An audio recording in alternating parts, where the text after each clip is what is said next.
des, comment dire, un des piliers de l'éducation qui devrait être dans notre éducation, que ce soit à l'école, que ce soit dans nos familles. Et là, une fois encore, vous qui êtes ici, vous le savez, mais peut-être que même en le sachant, vous ne rêvez pas à tous les coups, parce que c'est pas si simple.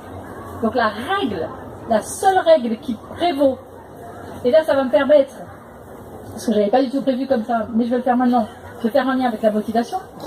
La seule chose qui compte pour modifier les choses, c'est le renforcement positif. Parce que la punition, ça permet de manifester son mécontentement. Et c'est important. Mais ça ne permet jamais, je me répète, ça ne permet jamais de modifier le comportement.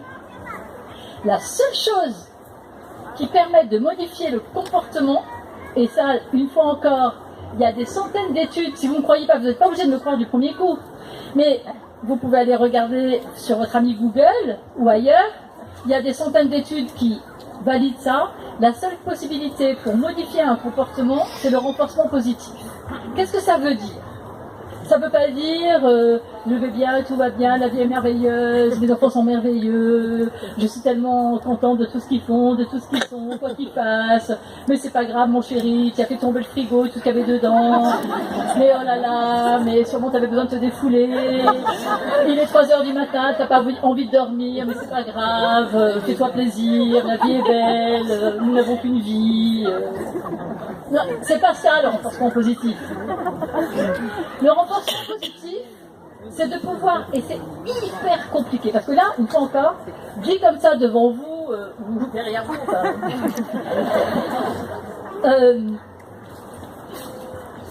le renforcement positif, c'est notre capacité à surprendre nos enfants à bien faire.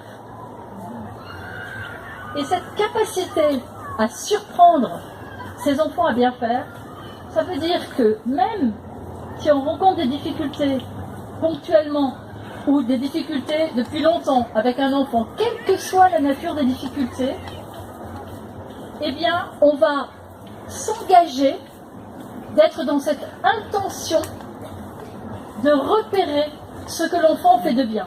Et même un enfant avec lequel on est en conflit permanent, par exemple, même un enfant qui peut avoir des difficultés dans un certain nombre de domaines de sa vie, il y a toujours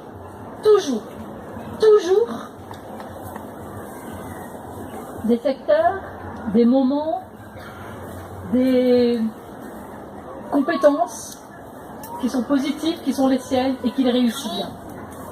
Alors, une fois encore, dit comme ça paraît simple. Prenons un exemple. Vous rentrez le soir, je vous rappelle que vous avez déjà râlé toutes les questions qu'on a déjà évoquées, que vous êtes évidemment fatigué, et vous avez effectivement exprimé aussi que vous êtes fatigué, ou pas, mais en tout cas vous êtes peut-être fatigué, ou pas. Et le plus gros problème avec votre enfant, je prends un exemple totalement au hasard, c'est qu'il est particulièrement désordonné. Ce qui arrive très peu chez les enfants. Et en particulier, si pour certains d'entre eux, ils font un effort dans les espaces communs, pour certains d'entre eux, dans leur chambre, c'est plus difficile. Mais vous êtes engagé dans ce principe de renforcement positif. Et c'est là que tout devient difficile. Vous rentrez donc dans cette chambre sans dessus-dessous, et vous vous rendez compte que votre enfant a mis une chaussette dans le panier de linge sale. Bien évidemment, depuis à peu près ces 3-4 ans, vous dites à peu près tous les jours, voire 2 fois par jour, que vous souhaiteriez que lorsqu'il se déshabille, il mette ses vêtements dans le panier de linge sale. Ce qui paraît un ordre simple en fait. Pour une raison mystérieuse du monde de l'enfance, pour répéter des choses. Et donc il a mis une chaussette. Et là, vous vous dites, mais quel petit con. C'était quand même pas si difficile de mettre au moins les deux. Mais vous dites, sincèrement, parce que vous vous êtes entraîné, waouh, mon chéri, tu as mis une chaussette dans le panier de la salle. Je suis vraiment fière de toi. Mais parce que vous l'êtes sincèrement, c'est pas du fake. C'est pas de la manipulation, entendons-nous bien. Mais c'est hyper difficile.